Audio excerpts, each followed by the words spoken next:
Research shows that about 66% of Americans say that their personal finances are a major source of stress. It's really shocking. Economic anxiety often comes from low financial security, failing incomes, and losing purchase powers. We can see this on a social level too. During unpredictable events or crises, public frustration it tends to rise. One of APA's 2024 poll found that Americans' overall anxiety continues to increase, with health as one of the major areas of concern. Healthcare uncertainty it violates a basic need for security. The frustration is the protest against feeling powerless. People with intolerance of uncertainty tend to worry excessively about worst-case scenarios. Their mind is always on the what if something goes wrong treadmill. Make a list. On one side, make a list of things that you cannot control. Make this list a big list. All your worries can be spread out on this sheet. And on the other side, maybe think about the things that you can control. You can also ask yourself, has anyone in human history ever reached total certainty? The answer, of course, is no. Uncertainty is uncomfortable, yes, but it's also survivable. And with the right skills, it becomes manageable.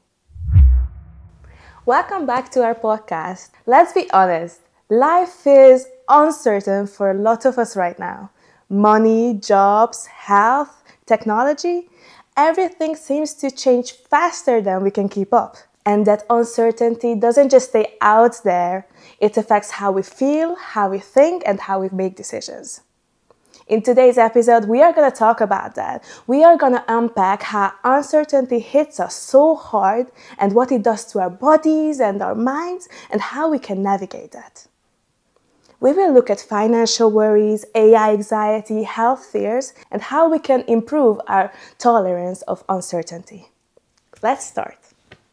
Okay, so this intolerance of uncertainty, that means having difficulty coping with not knowing what exactly is going to happen to us. So this uncertainty, it comes from negative beliefs about uncertainty and its consequences. That was a formal decision, but let's make it simple. Intolerance of uncertainty means that if we are not 100% sure what's going to happen to us, then we feel this emotional distress. People who struggle with uncertainty, they react on three levels. So they react emotionally with this anxiety and frustration, and also in their thinking. They overanalyze things, they expect things that maybe never gonna happen, and also in their behavior, it shows. By avoiding these situations and trying to take control of all situations. In simple terms, people who cannot tolerate uncertainty, they crave predictability. They feel stressed when situations are ambiguous, or they often think that I need to know exactly what will happen. Waiting for a job application result or a medical test, that can feel unbearable for some because it's not even that something bad is going to happen, but it's because this uncertainty, it feels like it's really threatening in itself. And importantly, we all fall somewhere on this spectrum. Everyone prefers certainty to some degree. Everyone wants to be stable and everyone wants to take control. So that was this one research, this one experiment when they used mild electric shocks, and people were more stressed when there was a 50% chance of a shock more than when it was guaranteed or when it was guaranteed that it's not going to happen.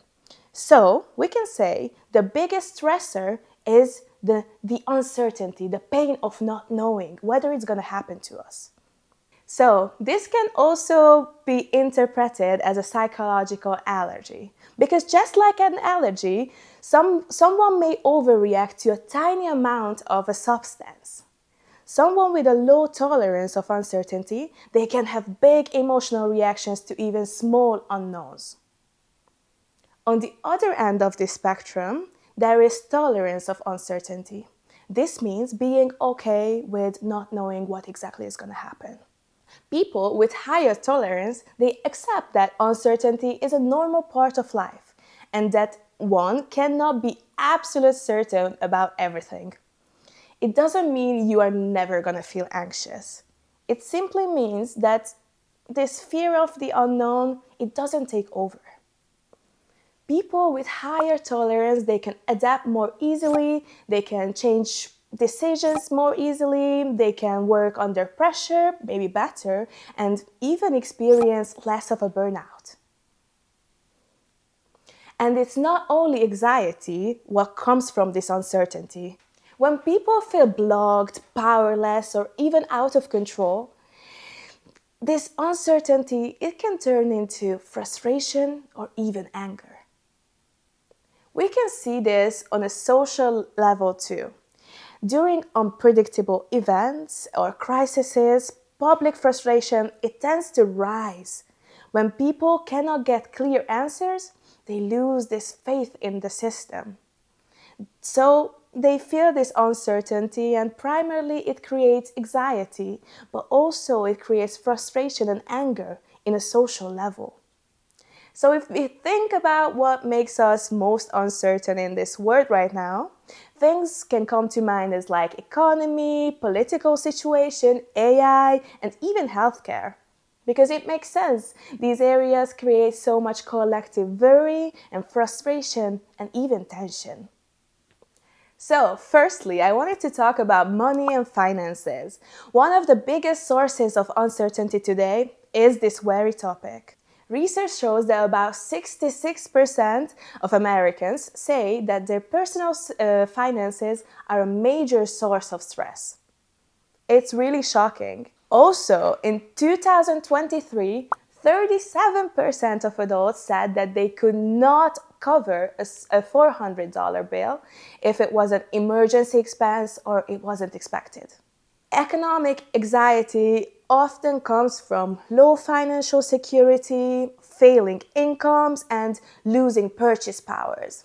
For example, owning a home, building savings, giving children a better life, it kind of feels fragile right now, and for many, it feels unattainable. This uncertainty doesn't just affect individuals one by one, it leads to a collective frustration and a mistrust in society as financial stability becomes harder to achieve. Okay, but how does that look in real life? So, for an individual, they might stay in a really bad and unsatisfying job for far too long because they simply fear that if they leave that secure and known job, they are never gonna find a well-paid job or a good enough job even. So, in daily life, economic uncertainty that shows up in very concrete ways. Many people struggle to comfortably pay rent or even buy groceries sometimes. Job uncertainty keeps people in roles that they dislike and they are unable to switch because they feel like it's too risky. I wanted to tell you a story about this one guy. So he had a strong resume and he was sending out hundreds of applications and getting almost no callbacks. And this story is even worse for entry-level workers, and it's true that it is harder for them. Nowadays, companies are hiring less, offshoring more, and AI is also reshaping the job market. Experienced professionals are competing for even beginner jobs, and the market feels like a mess, and people are afraid to make any move at all. So, let me also talk about coping skills because this is a possibility other than a probability. One of the most effective skills in tolerating uncertainty is shifting from possibility to probability.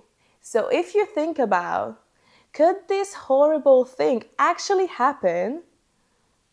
maybe you should ask yourself how likely it is to happen. Because yes, it could happen to you, but is it likely? Do you think that this scenario is even 1 or 2% likely, or do you think it's higher possibility? What do the facts say? Ask yourself. If something is 99% likely to be fine, it makes sense to maybe not focus on the catastrophe. This quick reality check, it can reduce your fear dramatically. A quick strategy can also be rational planning without planning to catastrophe. So, this isn't a financial podcast. I don't want to give you any advice on that, but also psychological research is really clear. Handling both the practical side of money and the emotional side is really essential. So a good plan goes a long way. So maybe if you cultivate tolerance for financial uncertainty, it also includes rational planning, but without spiraling and without the endless what ifs. Okay, so the second topic that I wanted to talk about is political uncertainty, because political uncertainty adds another level to this. About 55% of Americans, they said that the political climate is a significant source of their stress right now. The leaders disagreeing, and it just makes us more tense. And we can see that polarization, it increases, and also that's why people feel even less safe. High uncertainty does not only cause anxiety, but also it can make us do this fear response. The frustration is the protest against feeling powerless. When we see people raging online about politics or anything that happens in the world, really, they often do that because they feel unclear or threatened by the future. So maybe to reduce this frustration and even anger, we need to reduce the underlying uncertainty.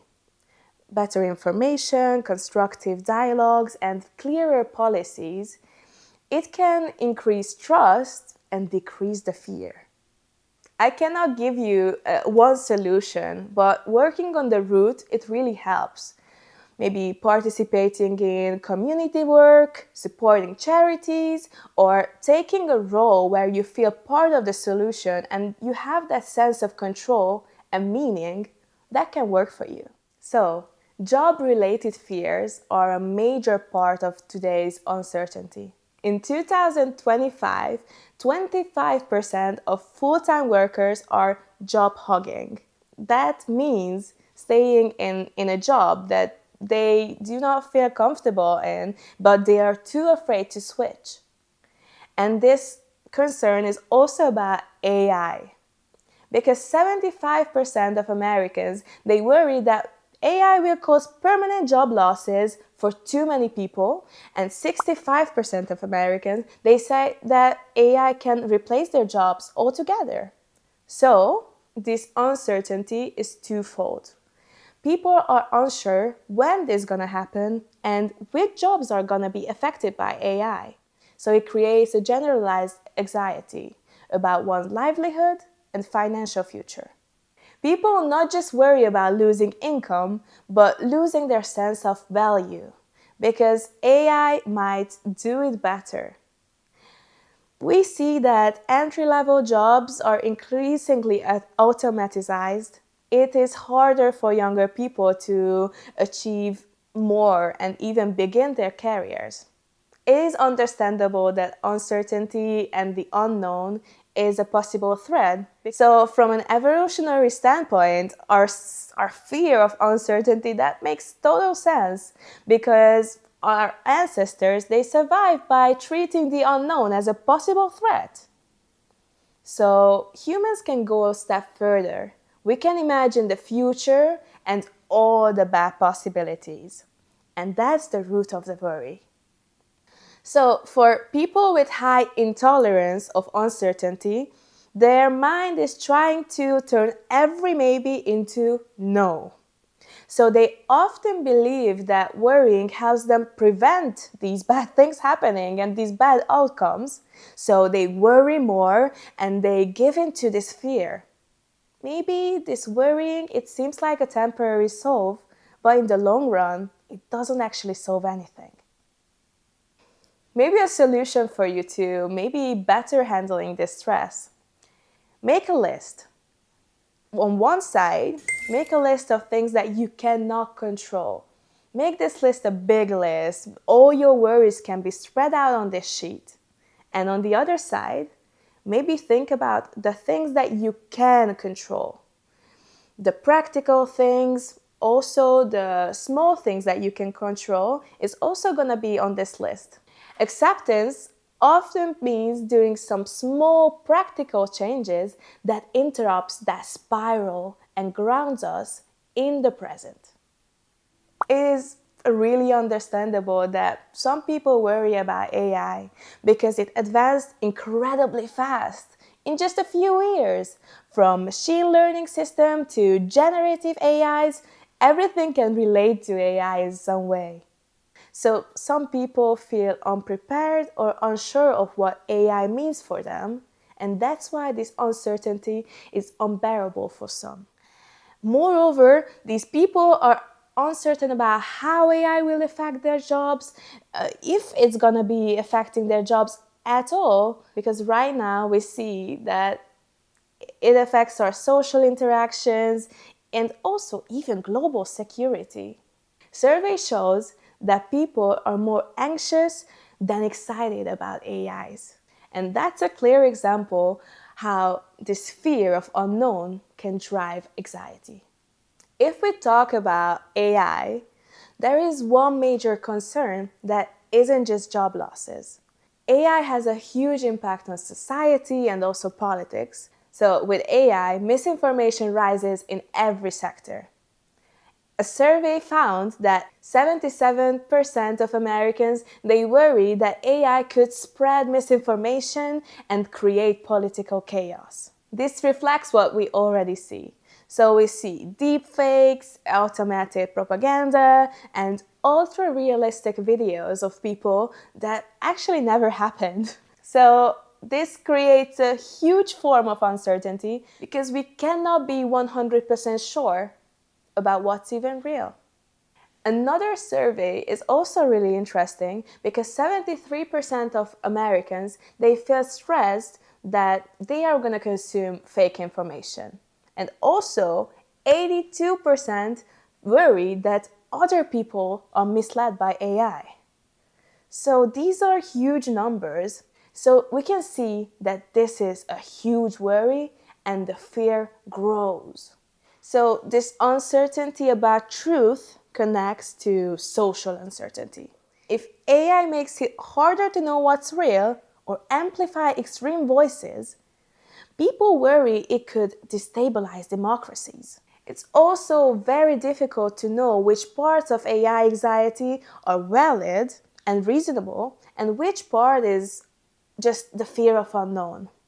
So this uncertainty alone, it fuels more anxiety.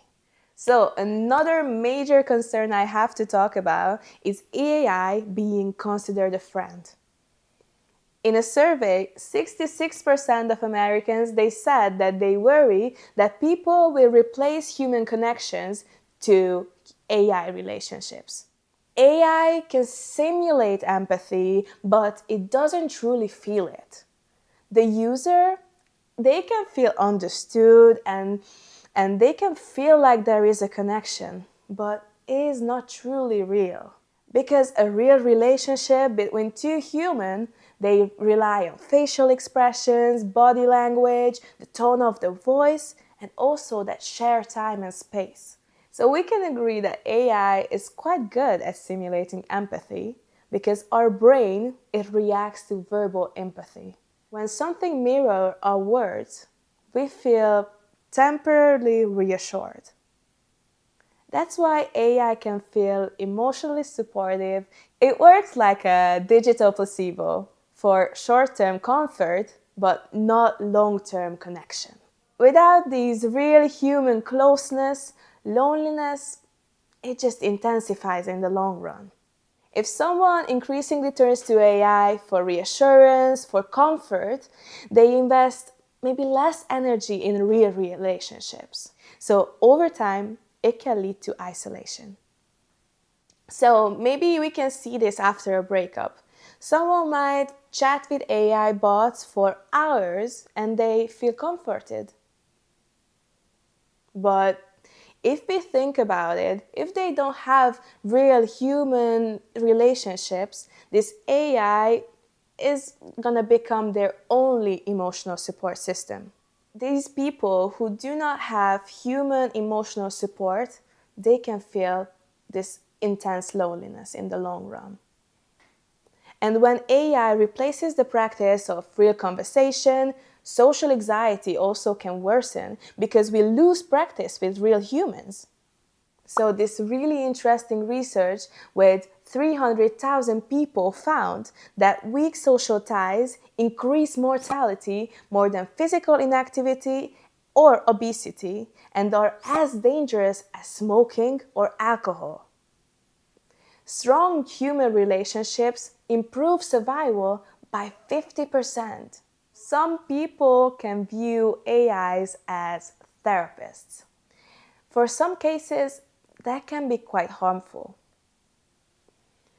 Because many chat AIs, they provide this sense of emotional validation and emotional comfort, but it can also cause some harmful comments because AI companionships, it can reinforce someone's viewpoint without objectivity. Sometimes it even encourages breakups or really poor decisions. Chatbots used as therapists have led to emotional dependency, increased anxiety, self-diagnosing, and reinforcement of harmful thoughts.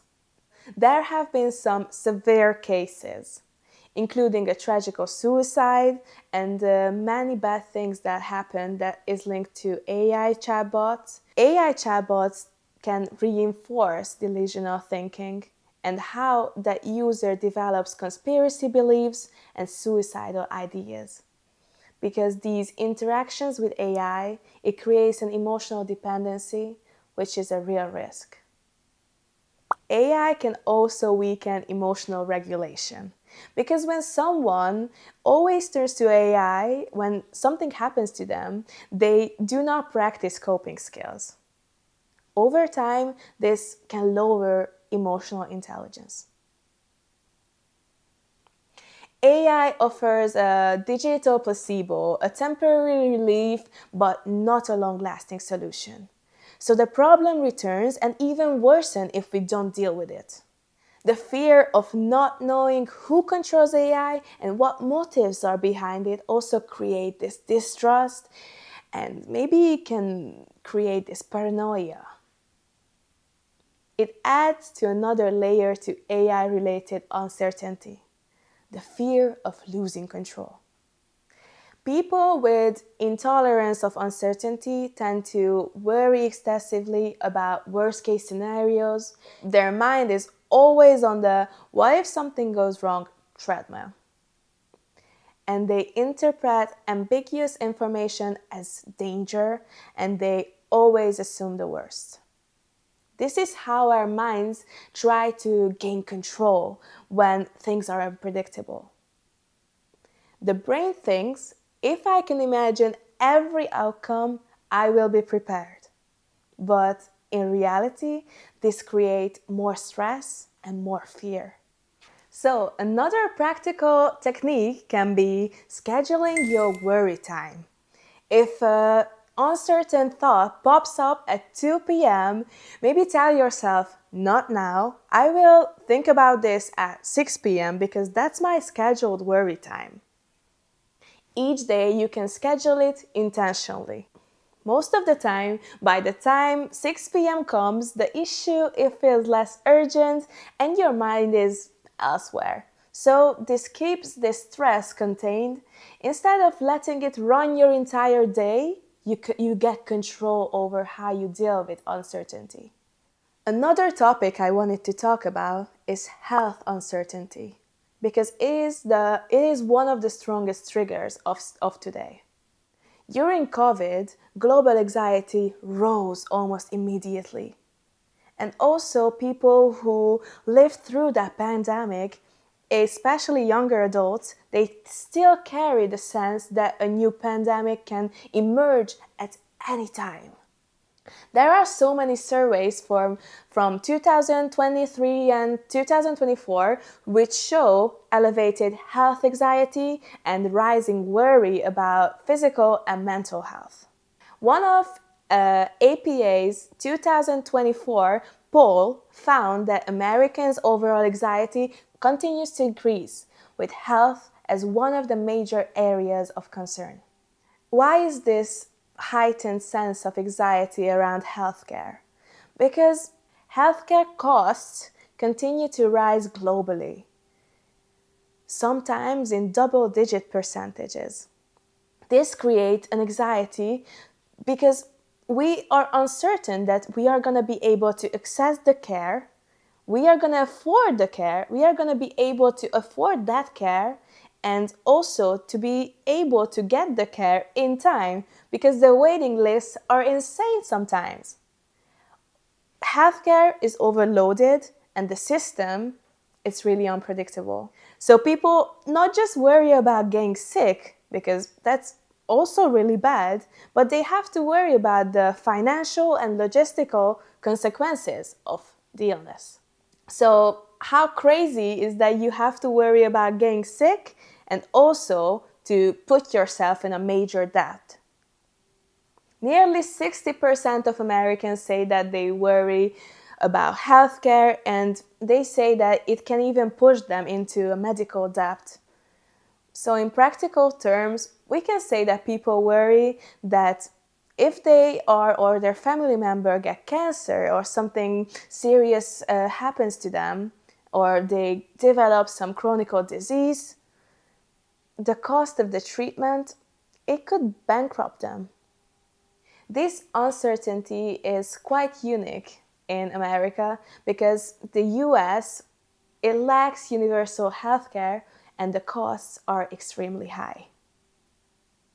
And over 1 in 3 adults, they say that cannot afford high quality healthcare, and about 29 million people said that in the past year they needed healthcare but couldn't afford it. So these fears are practical and deeply emotional. Many people think if I'm doing everything right but I get seriously ill, I'm gonna lose everything. Healthcare uncertainty, it violates a basic need for security. So when people aren't sure that they can access treatment, it undermines their sense of control. This leads to chronic anxiety because fearing insurance lapses, unavailable specialists, or unaffordable treatment, that can cause that high anxiety. It can also trigger that sense of frustration and anger towards the system because people feel trapped in something unpredictable and unfair. Even in countries with universal healthcare, this is a big problem because people worry that they have to wait for such a long time and they are not able to access new treatments. So these large-scale uncertainties, it creates a persistent fear about how safe our future health truly is. So another major driver of this health anxiety is the internet, because we can feel more safe when we know many information about one disease, but it also can backfire. People Google symptoms or consult AI chatbots, they often jump into the worst case scenarios because minor symptoms can become a terrifying possibility. Health misinformation on platforms like TikTok or Instagram, it adds to the confusion. These false advices about nutrition, mental health, or medication, it can spread quickly. So it increases fear and mistrust toward real medical care. Health anxiety is also called illness anxiety disorder because people can develop a sense of worrying about developing these serious illnesses. When a person doesn't know what a symptom means, the mind it often assumes the worst. So, for example, a headache can become a brain tumor until proven otherwise. People with low tolerance for uncertainty, they often respond with these checking behaviors. Doctor visits, symptom googlings, and constant research. They are trying to eliminate every possibility of the unknown. So, when uncertainty feels unbearable, people try to control every variable. So, this includes excessive checking, repeatedly verifying symptoms, rereading health articles, and monitoring sensations. And it can manifest in over preparing, constantly reviewing every detail. These behaviors it reduce anxiety momentarily, but in the long run, it strengthens that cycle. One powerful technique can be delaying that urge. So it can also be called urge surfing. Imagine the urge to Google your symptoms or check your pulse as a wave rise. Instead of acting immediately, just ride that wave and wait.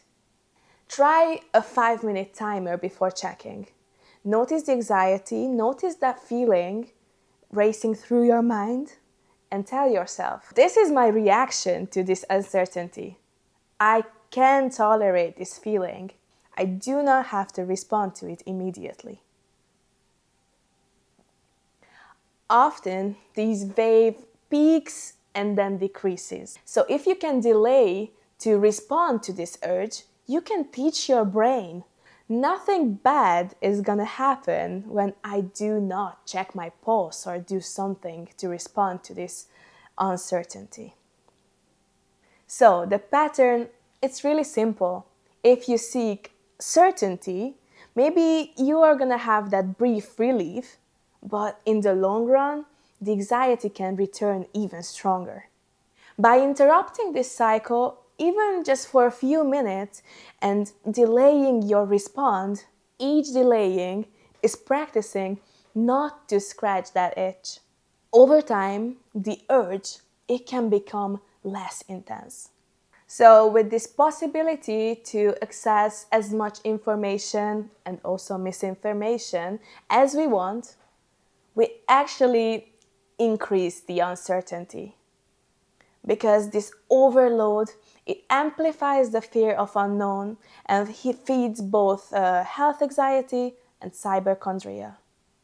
All these areas that we talked about, pandemics, healthcare systems, costs, misinformation, and also personal health anxiety, this shows how deeply uncertainty affects us. In the next block, we are going to focus on more practical tools and strategies to boost our tolerance of uncertainty. We've discussed many signs of low uncertainty tolerance, such as excessive worrying, what if thinking, interpreting ambiguity catastrophically, reassurance seeking, and checking and over preparing. There are 2 more signs that people often do not recognize. So let's start there. The hidden signs are avoidance and procrastination. Avoidance is how some people might deal with uncertainty by not even dealing with the situation at all. So they postpone the decision, they avoid new experiences because they are not 100% sure what is going to happen there. So they are just too uncomfortable. For example, some might procrastinate that job application because of the uncertainty of waiting for the response. That just feels unbearable for some people. Not taking actions, it can feel safer than the unknown. Another sign is a strong need of control. Last-minute changes, unstructured environment, or any deviation from the original plan, That can trigger people with low tolerance for uncertainty. Rational planning is super healthy, but needing to prepare for every unlikely scenario is a sign that maybe you can develop your tolerance for uncertainty. It could be helpful. Of course, we are not going to be able to eliminate uncertainty from our life altogether, so building emotional resilience is essential. Let's look at a couple of strategies that can help to build this capacity. So, the first step, ironically, is to accept that uncertainty makes you anxious. So, you have to accept that feeling. This is normal, not a sign of weakness. During these unpredictable times like pandemic or job instability, anxiety is supernatural. Instead of criticizing yourself, just acknowledge it. Say maybe I noticed that I'm anxious because things are uncertain right now, and that's okay. During these unpredictable times like pandemics or job instability, anxiety is a natural response. Naming the feeling, it can reduce its intensity. Self-compassion is key. If you talk to yourself as you would talk to a friend, maybe you can say, yeah, in this situation, anyone would feel anxious. People with low uncertainty tolerance level, they often rely on reassurance. They often ask repeatedly, are you sure everything is going to be fine? They constantly double check their decisions, their behavior. Maybe we can start assuming that nobody can be 100% certain of anything. You can also ask yourself, has anyone in human history ever reached total certainty? The answer, of course, is no. So maybe you can practice this. If a worry shows up, write down the fear and maybe write a more realistic interpretation next to it. I'm gonna give you an example. If I'm saying I'm afraid I will have a headache and that means I have a serious condition, I write that down. So next to it, I might say, yeah, I'm almost certain that I have a tension headache. The possibility of something dangerous is extremely low. So this exercise can reframe the fear rather than feeding it. So building your tolerance for uncertainty, it does not happen overnight. These patterns often develop over years, ages. So it takes constant practices to change them. Every time you sit with uncertainty instead of fighting it, every time you pause before you seek reassurance, every time you challenge that catastrophic thought, you are gradually shifting your mind to a more thought out response. Little by little, uncertainty becomes something that you can control, not something that controls you. So let's move on to our Q&A session. You guys had some questions about this topic too. So first, someone says, I can't sleep and I feel sick every time I go on my phone because I am so terrified of what is happening right now. I feel ashamed of being scared when I kinda don't have a valid reason to be. I'm stuck doom scrolling for hours. I'm not sure how I can feel better, stop panic attacks over this because I know it's not in my control. So we hear you. That mix of emotions of fear and shame, that's classic intolerance of uncertainty. Because your brain, it keeps searching for something certain to arrive and you're just stuck scrolling. So maybe I'm gonna give you some advice on how to break this cycle.